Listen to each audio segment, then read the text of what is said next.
I'd like to introduce our presenters today. First, we have one of our craft care specialists out of our Maywood, Illinois community-based craft clinic. Rose. Hi, everyone. Rose has been with Heal Vet since 2008 and presented our last virtual crafting event. Giving a tour of our warehouse is our Director of Production and Warehouse Management, Chip Perkey, with our production assistant, John Hernandez, behind the camera. Morning. And now I'd like to introduce Help Heal Veterans CEO, Joe McLean, to kick off the Help Heal Veterans Presents a virtual crafting event.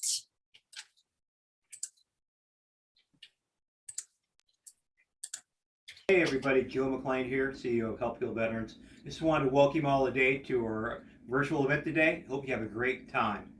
A couple of things. First off, a shout out to Southwest Airlines.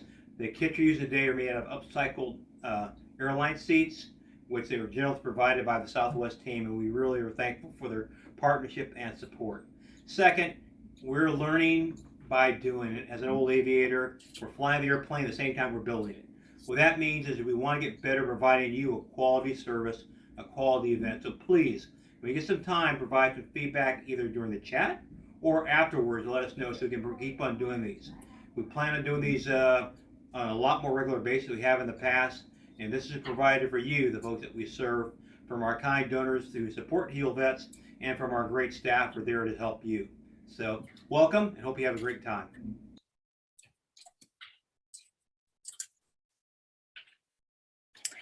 And now over to Chip and John for the first part of our tour.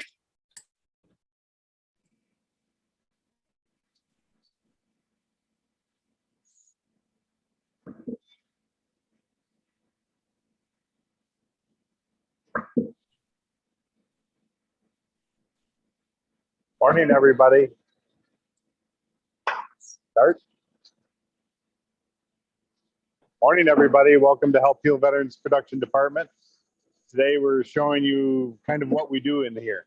And we're doing the Southwest Airline donated seats.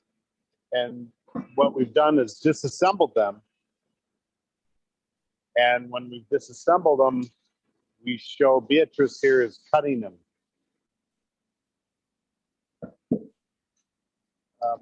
So Beatrice is running the clicker, and what we're doing is using these clicker dies, and they're like cookie cutters. What that is they take the cutting rule and machines cut through the leather, and it cuts the pieces of leather out.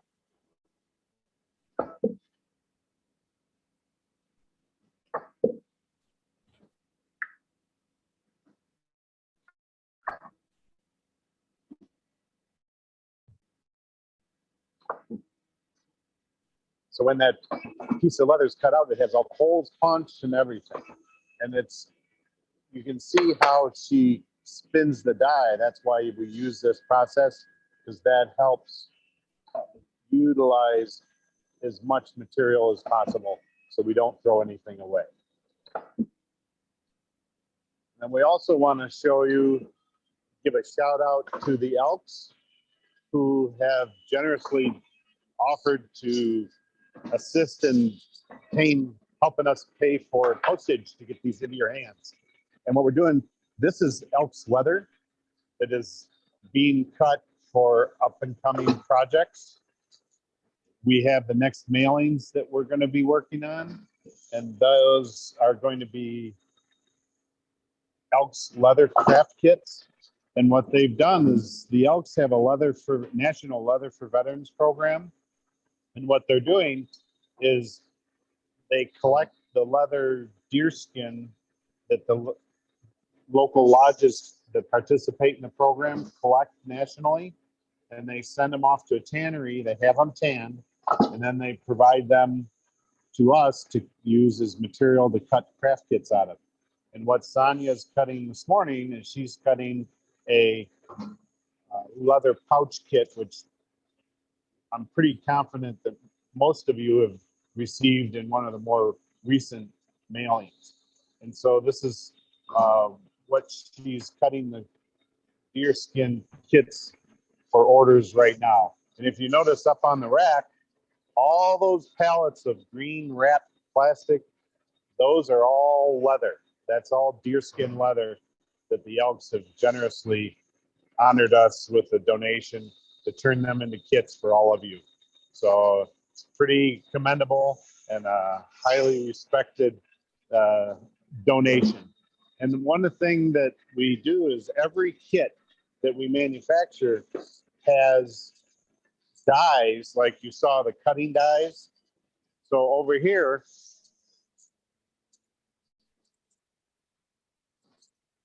these shelves represent the majority of all the cutting dies that we have and all the different products that we cut. Each one of the components has to have a die constructed for that particular shape. And so out of all these dies that we have makes our dozens and dozens of different kits. And there's various pouches, wallets, gloves, all different kinds of pretty much almost anything you can imagine in leather. So I hope you enjoyed stopping by and seeing a little bit of what we're doing. And I'll be back in a minute, different spot to give you a highlight. So right now I'm going to turn you over to Rose.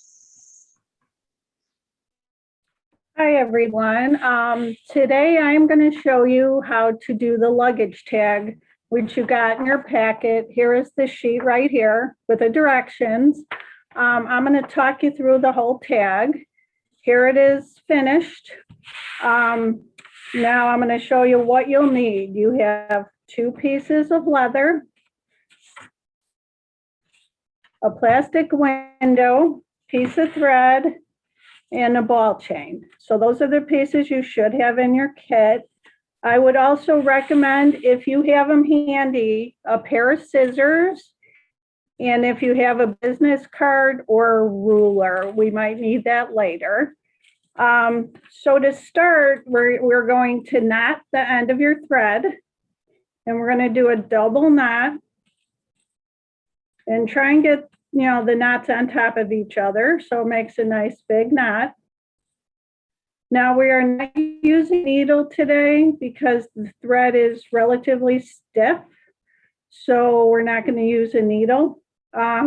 If by chance it starts to fray, I would trim the edge, but just trim it a little bit because you want to make sure you have enough thread at the end. Now you're going to take your 2 leather pieces. You're going to put them wrong sides together. And it really doesn't matter what side we're going to start sewing on.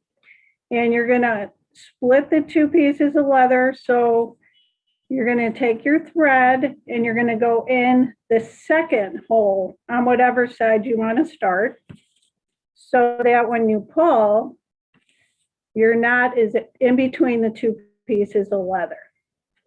Okay, and then I'm going to flip it over. Normally I don't flip it if I have a needle, but without a needle it's easier to see where you're going. Now I'm going to take and thread it through the bolt. Now this time it's going to go through both pieces of leather. So you're going to have 1 stitch done right there. Okay, now I'm going to flip it over again. Now I'm going to go back through the second hole.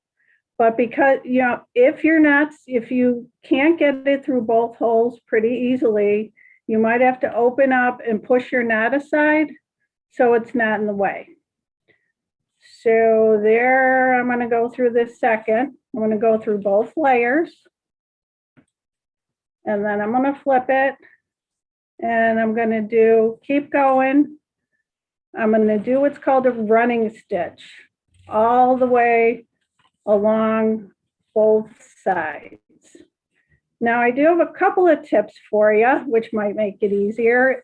First of all, if you're having trouble, without a needle, if you've gotten any kits from us before and you saved your needles, You could thread the needle and use a needle on it. Here's one that comes in the kits. Another tip is just put a little glue on the end, dip it in glue and kind of wait till it hardens. And that makes sure your end real stiff so it's easy to get through. Now we have a veteran also that comes in here and he's visually impaired and he does beautiful leather. And what he does is this, I'll show you. He takes and he'll line up his pieces and he will put either a twist tie or a piece of wire opposite where he's sewing just to kind of hold the pieces together and make it easier for him. So there's a few tips for you. Now I'm going to continue sewing. So you're basically going to do this all the way around to the other edge, kind of pulling so it's nice and even as you go. I'm going to do a few with you.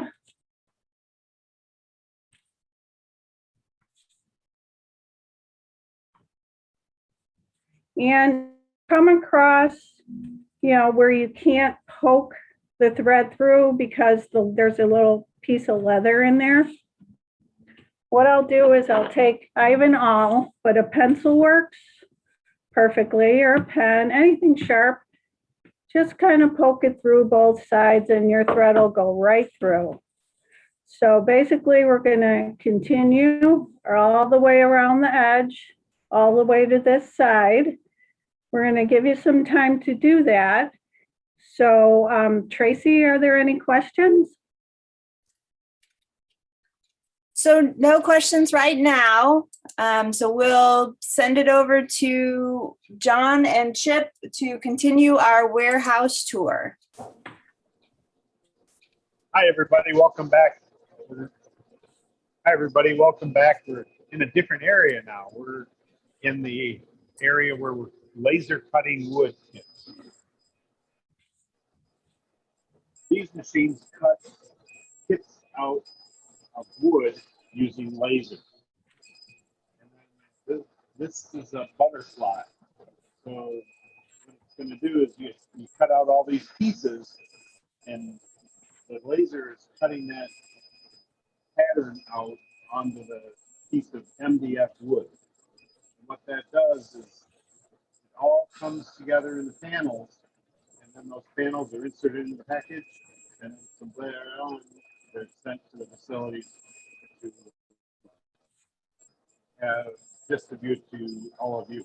And some of you might be a little bit excited to potentially get this, but I'm sad to report that due to the shipping costs, they're very difficult to ship wood kits into the PHR or your homebound veterans because it's very expensive. So our traditional kits do send out, but, are economically realistic for our postage expense.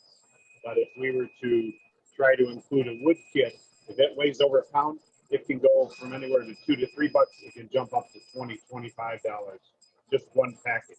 And if we try to do that with 7,000 people, the math is really scary. So we do what we can with the funds that we have available. And partners like the Elks and Southwest and Lazy Boy and other companies really help make this a reality. But facilities are the ones who get the wood kits primarily instead of all of the homebound currently.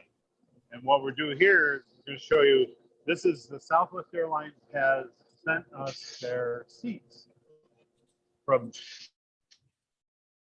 aircraft that they've recovered. And so they come in this condition. It's the actual seats from the airline. Well, we can't put this on the leather cutting machines because it's still together. It's got zipper, foam, has all these stitches in it. So what we do is we take it over to this station and we cut them into chunks that are manageable.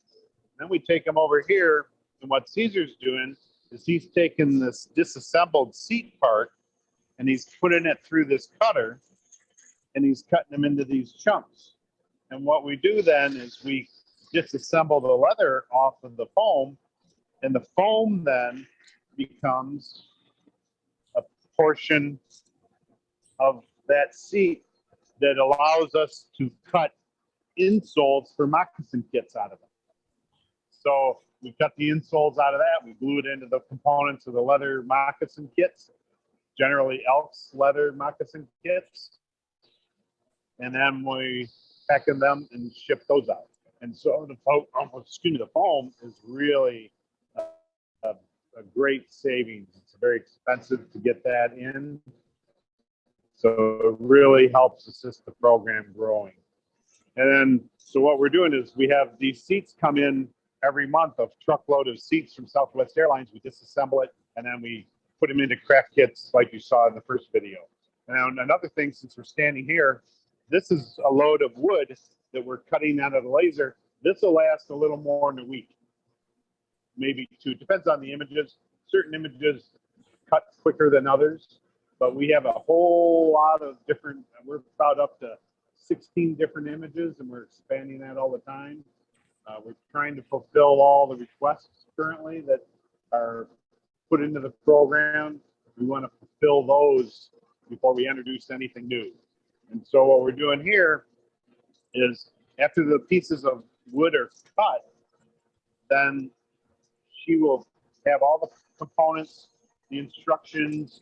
There's some paperwork that we add from the VA, and then those kits are packed into the poly bags, and then we're sent them into a master carton, and then those cartons are shipped off into all the different facilities that we distribute all the craft kits. And you can see Grace over here now is putting the kits together, and you can also see the postcard. Remember, those cards are very important because that's a communication to our donors that allow us to do what we do for you. So it's very important that you sign those cards out and return them back to the donors so they acknowledge it. So I hope you enjoyed the next station. Come back, we're going to be in another spot, and we're off to Mike.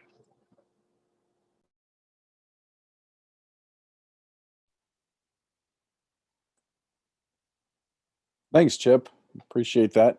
And just wanted to say thank you for everyone that is joining us today. We've been doing a number of these projects, virtual projects, and this is the first time we've really put together the whole package of Virtual Crafter Studio. And this new program, which we are calling Virtual Crafter Studio, is something we're striving to bring to you on an ongoing basis. And as Chip and John and his team are preparing to pack your next 3 therapy kits in the warehouse, we're doing this on an ongoing basis. We're planning now for the summer, what can we get to you? And so you're our highest priority. We want to make sure we're keeping things flowing to you.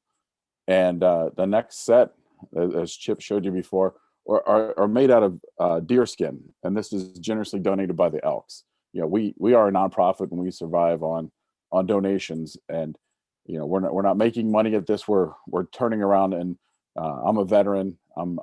I enjoy helping fellow veterans like yourself, you know, get through what we've been through. And the point of the leather here, it's some of the softest, nicest leather you'll ever feel, and that will be coming to you for April and May. And then we'll have 2 virtual crafter studios in April and May. We hope you'll join us again. This is an additional kit will be included here that Chip is trying to test. So you're getting some of the newest stuff that may go further, and it's really depending on your input and your feedback. It's very important to us that you're happy that we're helping you get better, feel better. And the next mailer you'll receive, it will be sponsored in part by the National Elks Organization. Not only will they give us the leather, which they've donated, they're also helping offset some of the shipping costs. And as Chip had mentioned, that is one of the big components of this piece to keep the wheels turning, is getting shipping costs, because as veterans, we've already paid the price. We want to get it to you at no cost, but we're always looking for funding, and that's my job. And that's part of what I enjoy about working for this nonprofit and working for you and working for our donors is telling the stories. And if you ever have a story you want to share with us, please let us know. Let me show you a nice example. Here is Patricia. She's a veteran in our Tampa area, and she made a wood. Well, actually, let me just show you what she made. She actually made a painting in one of our classes, and it was kind of like a Bob Ross painting class style thing. That we have a nice painter in Kathy in Tampa, St. Pete, that teaches you how to paint the background, and then you progress forward. And this is actually a wood tray. So they paint the background, and then they glue and paint the outside. And by the time you're done, you have a nice serving tray. And these are some of the things that we do in VA facilities, but also we have a couple of storefronts. And as Chip had mentioned, we can't send everything to you, but we do. This last year, we sent 121 VA facilities therapy kits. You should be able to, if there's one by you, you should be able to pop in and maybe get some of the different varieties in between shipments. So we would encourage you to check into that. Our part of our funding efforts is really that storytelling. And as Rose had mentioned before, we have a nice gentleman in Chicago. His name's Michael. He's a blind veteran, and she showed you the tip of putting the two pieces of leather together. And when I told him what we do when we tell stories, he actually made a messenger bag for us, and he has the most intricate stitching that you can do. And there's a group of blind veterans in Chicago that we support through Rose's group. And this was actually a lazy boy couch. It's kind of crazy, like Chip was showing you. I've got part of a couch in my office here, but we take this piece just like the other pieces, punch it out on the presses, and then we make therapy kits to send to you. So that's what we're doing with a lot of other facilities. So we're trying to be as creative as possible and extend the dollar as far as we can to get more and more things to you to help in your recovery and you feeling better. That's really all I've got at the moment. Tracy, was there any questions? So we don't have any questions at this time. We do have a veteran who has commented that we have a cool warehouse, and that they'd like to thank the whole team here for the great work that they do. So we'll make sure that we pass that along. So Rose, would you like to finish up the luggage tag for us? Yeah, absolutely. Now we have the tag. You should have it sewn all the way around. This is how it's going to look. Hopefully we gave you enough time to finish. Now what we want this thread to end up in between the two pieces so that when we knot it, the knot doesn't show. So what we're going to do is string it back through, but don't go through both sides. Have your thread end up in between, just like that. And sometimes I pull it apart a little bit. Then you're going to take your end, stick it under one of the threads and through the loop. Then that way that will create a knot. You're going to pull it tight and then trim the end. So there you go. The actual tag is completely, that leather part's done. Now our next step is to take the plastic window. Now, if you look at it, it's a little too big. It's a little too wide. So what we're going to do, I use a business card. You could use a ruler. You could just kind of eyeball it as long as you do it fairly straight. I just line it up and trim off the edge. just like that. So then I have a trimmed down piece of plastic, and I'm going to open it up. And what I'm going to do, see I have thread hanging out from the knot. I'm going to trim that while I'm doing it. Slide in the plastic. Sometimes you gotta like pull it. You know, if you haven't trimmed enough, you'll have to pull it out and do it again, but make sure it's tucked under all these edges so it doesn't come out. And then you're basically done. Then you're just gonna take your ball chain, stick it through the hole at the top, and clasp it. So there you go. Your luggage tag is completely done. You're all set. Now, I do have a couple embellishment ideas for Rose, you. before you do that, I Yes. had a veteran who asked, how do you close the last hole? Well, So- when you have taken your, here, I have one that's partially done. Here we go. Once I took my thread and put it back through, I'm going to put it, remember, I'm putting it through the second hole. Okay. So then when I pull it through, it's going to kind of create a loop. And then I take my end, pull it under that one stitch in between and through, and right there that will close your last hole, fill your last hole, and create a knot. Hopefully that explains it a little better.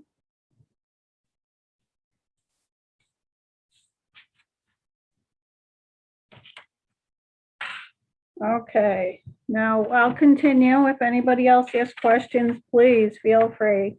I just wanted to show you, when I'm traveling, if I'm using this as a real luggage tag, everybody has a black suitcase. So I want my luggage tag to stand out so I could find my suitcase.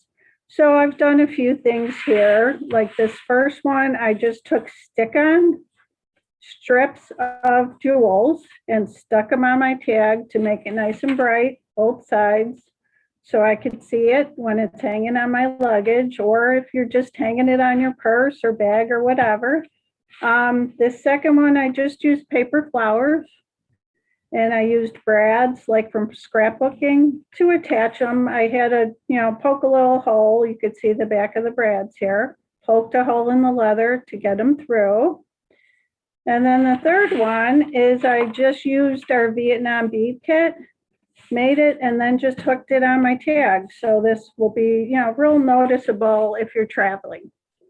So that's all I have. Are there any more questions? Okay, Rose, I'm just chatting the answers to those questions that we do have. So Okay. we'll go ahead and throw that over to Chip and John for the final part of our warehouse tour.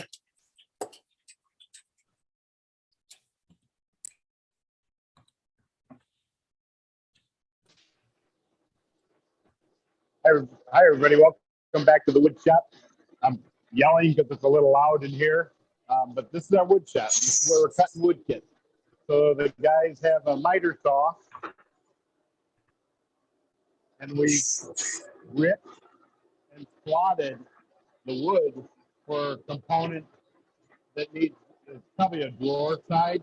And what James is doing is he's putting a 45-degree angle on it.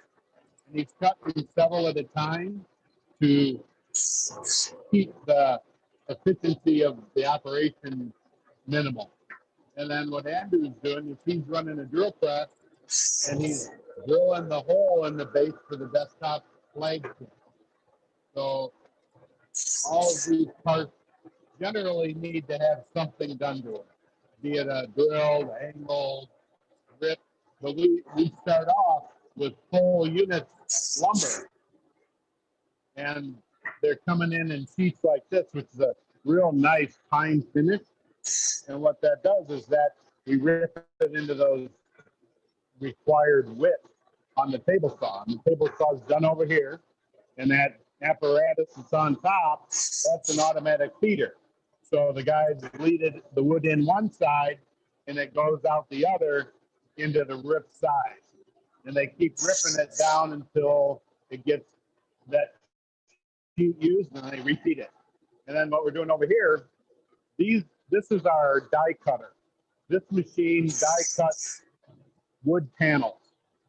So we take an 1/8" wood panel that comes in a 4x8 sheet. We rip them down and cut them into these panels, and then we die cut them. These are the dies. These are the wheels for the wagon kit. But each different component, similar to the leather, you have to have a different die for each part. Because this is die cutting wood, not leather, the leather machines that cut the wood or cut the leather, those are a 25-ton. This machine that's required to cut the lumber is 70-ton. That's a 70. So when this machine die cuts, it's a nice, big, solid ba-boom. So we're not running it today, but maybe in a future opportunity, we'll get to show that in another video. And then we've got some radial arm saws that just straight cuts. And that's those. We have a crew that runs the wood shop, and what they're doing is the various jobs needed for production. And that's kind of what we're doing in the wood shop today. Do you want to see, I'd like to take you out and show you a little bit of what we're assembling on the conveyor line. Currently, we're packaging craft kits. This is the small utility pouch. And what this kit is, this material, oh no, I'm sorry. It's the oven mitt. See, I thought I knew what I was doing. So it's the oven mitt. So what we're doing is, this is Lazy Boy material that has been donated to us. We've cut it into the components for a kit. And what this is, we use the double face tape. It's adhesive tape, so we don't need to use pins in there.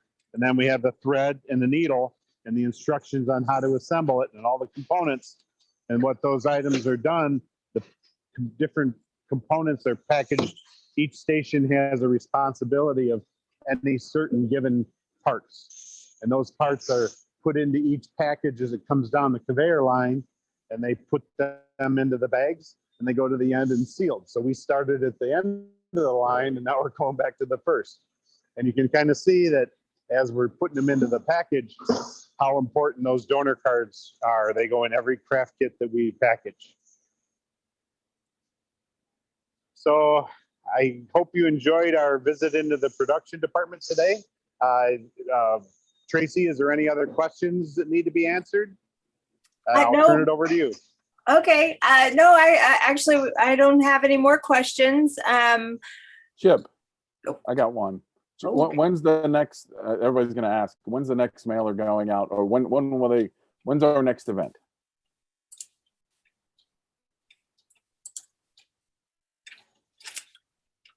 Oh, if you're asking Chip, this is, we're Chip. looking at we're about to put it into the mail the very end of April or the very 1st of May. We're looking at that by the end of the month is what we're trying to get that out. And, you know, we understand that you kind of may have wanted something a little bit more aggressive into the kit component wise. And so we wanted to use the ID tag as an introduction into today's event and the future events going forward. So, and I had one last thing. This is Mike again. The donor card that you were talking about, Chip, is very important because we've found donors that receive a donor card will give twice as much money because they know that their funds are going to a veteran who's receiving a therapy kit. So if you want to help support yourself, please fill those out because donors eat that up because they then understand that their investment was invested in a veteran. So that's very important to you and to us. So thank you.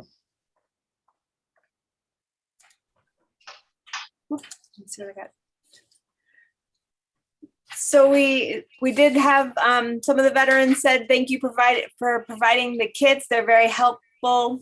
And the production line was very insightful as to how this is done. Love the kits. Help